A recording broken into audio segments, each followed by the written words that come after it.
Guys, welcome back to my channel. I know I haven't made a video in a while, but I just wanted to do a quick tutorial of how I make my custom U-part wigs. I do make them custom to the client's head size, more so the circumference. So for this one, I'm making a small U-part, which will be a 21-inch circumference. For the parting space, I like to do 4 inches back and 1 inch going across. So sorry that this part is going to be blurry, but it's going to focus soon. So I like to do 1 inch. I like to make a mark between the 1.5 inch on the 1.5 inch line and the 2.5 inch line. But you can measure it however you want to measure it. Those are just the lines that I go with.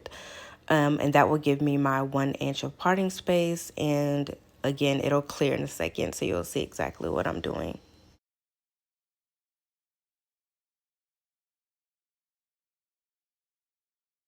So the 2 marks on the end, you see how it's between the 1.5 and the 2.5. That gives me my 1 inch going across. And then I'm going to go ahead and do my 4 inches back. And then I'm just going to connect both sides, and that will be my leave out.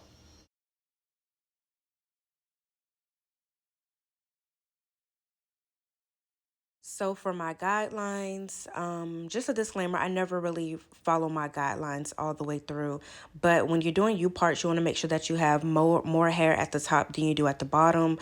So, and they look a mess now because I'm rushing, but you want to I do 1 inch at the bottom. And then when I get halfway to the top of the cap, I start doing 1/2 inch lines. And this will just give you an idea, just to let you know that the top needs to be fuller than the bottom. You don't want the tracks to show. This also depends on how much hair you're using, how many bundles you're using, things like that. So if you have hair left over, you can definitely go in the back and fill it in. If you're worried about not having enough hair, then you can start with sewing at the top and then work your way to the bottom, if that makes sense. So after sewing your tracks on, you want to go ahead and cut that extra lace off, and you want to cut it as close to the weft as you can get.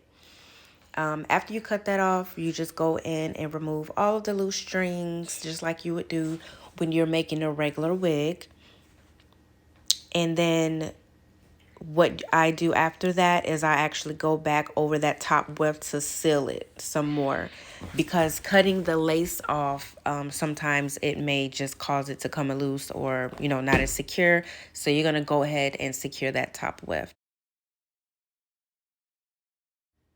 After I secure the top wefts, I like to go ahead and sew on my combs. I used 4 combs, 2 by the ears, 1 in the back, 1 at the top in the middle.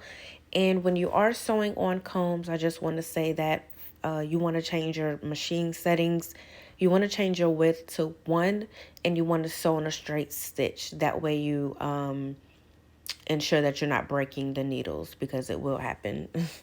The top 2 corners, you can also sew combs there as well. I like to use the clips for those.